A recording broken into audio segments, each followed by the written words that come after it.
I try to maintain a decent amount of objectivity when it comes to the comic book industry as a whole, but there have been instances when I've been known to go off on a rant or two, but I think I keep a pretty level keel about it. For the time being, I will refrain from doing so. One night, I sat back and considered all of the criticism of the DCEu has had since its beginning.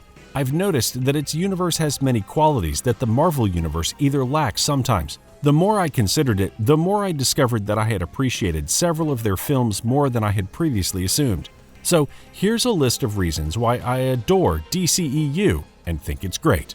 DCEu Films has tried to cash in on the premise 9 years and 27 movies into the Marvel Cinematic Universe. So far, they've published 10 films in an attempt to further their individual visions of a common universe. To say they've had a difficult start is an understatement, and comparing them to Marvel Studios only serves to emphasize this point.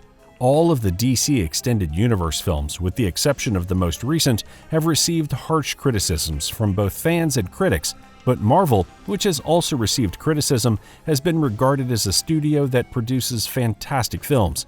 Despite the criticism, DC Films has made more money with its first 4 films than Marvel Studios did with its first 5. Many people believe DCEu Films has a critical bias towards them. While there are many who disagree with this assertion, one thing is certain: the focus on entertainment in Marvel films is a major reason in their critical success. What I mean is that they place a greater focus on the audience's enjoyment of the picture than on the film's actual excellence, which helps to explain its critical reaction. I'm not implying that Marvel Studios produces subpar films. They don't have any. However, because Marvel films are visually stunning and entertaining to watch, fans and critics are willing to forgive technical flaws such as hurried characterization, apparent plot gaps, and forgettable low-stakes action. DC's infamous humorless storytelling style leads in films that are far heavier, more complicated, and thought-provoking than their lighthearted and humorous counterparts. This makes it far more difficult for individuals to disguise their flaws under a flurry of pleasant emotions.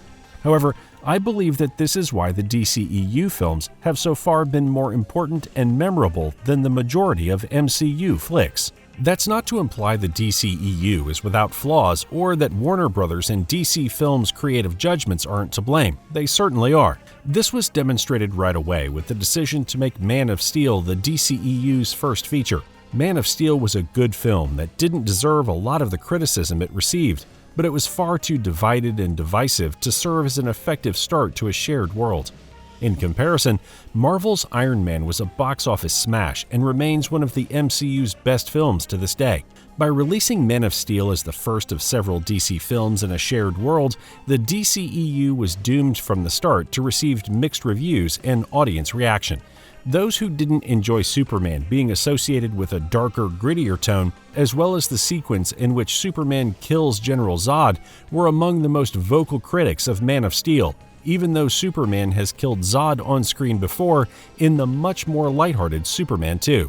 These problems, along with a thick, dreary filter and a longer than necessary runtime, made it a chore for many individuals. However, viewed on its own, without comparison to previous Superman stories, it is still a spectacular spectacle that remarkably successfully blends allegory, dry humor, high-stakes conflict, and real-world implications.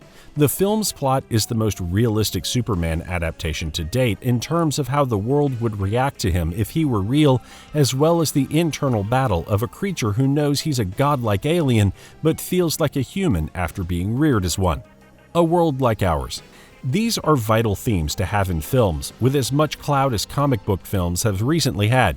In today's political and social atmosphere, offering emotional questions with practical implications allows the audience to see how to effectively address particular challenges. What is clear to me is that this is something that Warner Brothers and DC Films understand, but Marvel Studios has never completely gotten. Their films are more entertaining and faster paced, but it took the MCU 27 movies to address the idea that strong and influential humans' acts might have major effects in Captain America: Civil War. This is even more surprising when one considers that each MCU film contains a significant amount of collateral damage. Most even have the tendency to crack jokes in the midst of death and destruction. In an ideal world, this would have been rectified soon after New York City was destroyed in Marvel's The Avengers. However, it wasn't until 7 films later that it became a plot point in the universe. Marvel has squandered numerous opportunities to address major or minor real-world issues, resulting in increasingly shallow characters and low-stakes scenarios over time. The MCU is more interested with the superficial aspects of their storylines and characters than with the far-reaching consequences of the events of their stories. This isn't unexpected, given how many individuals watch movies or television shows to escape reality and all of its troubles. Why watch something gloomy and realistic when you can get all you need from the news? Focusing on positive entertainment value is a smart money-making strategy because it attracts viewers who share this mindset as well as those who don't mind the darker tones. The majority of people like a good, entertaining film. But what happens when the film is finished? We all return to dealing with our daily lives in a reality that is a little grittier and more challenging than a Marvel movie. We're back to dealing with political corruption. We return to the menace of international and domestic terrorism. We're back to dealing with generational divides, color, ethnicity, religion, and socioeconomic status. We don't see these things in the MCU, but we do in DCEu. In both Man of Steel and Wonder Woman, powerful non-humans adapt to humankind and vice versa. This has ramifications for issues such as anti-immigrant prejudice, xenophobia, and the sense of the other. The films Batman vs. Superman and Suicide Squad deal with the threat of terrorism and the lengths to which governments would go in the name of national and global security. Both Man of Steel and Batman vs. Superman deal with the consequences of reckless combat and how to avoid collateral damage. Both Batman vs. Superman and Wonder Woman explore what it's like to lose faith in people when all you see is how nasty we can be to one another and how to reclaim that faith.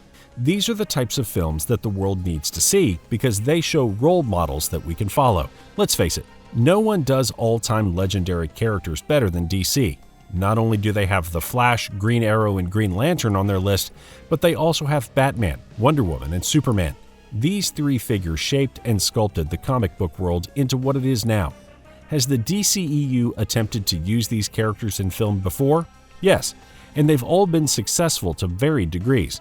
The Superman films starring Christopher Reeves demonstrated what comic films are capable of. Wonder Woman, directed by Patty Jenkins, established that the world longs for a female-led superhero film. And Christopher Nolan's Dark Knight trilogy may go down in history as the best collection of comic book films ever filmed. Disney produces Disney films. Disney also produces family-friendly, parent-approved films that the entire family will love. Warner Brothers, the DCEu's parent business, doesn't have to do anything. It, American Sniper, The Hangover, The Matrix, The Exorcist, Mad Max Fury Road. Sure, the experiment has been darker thus far. Although the DCEu has gotten mixed reviews, this doesn't mean it's time to give up and start over. Instead, it indicates that the company should concentrate on what is working and capitalize on it.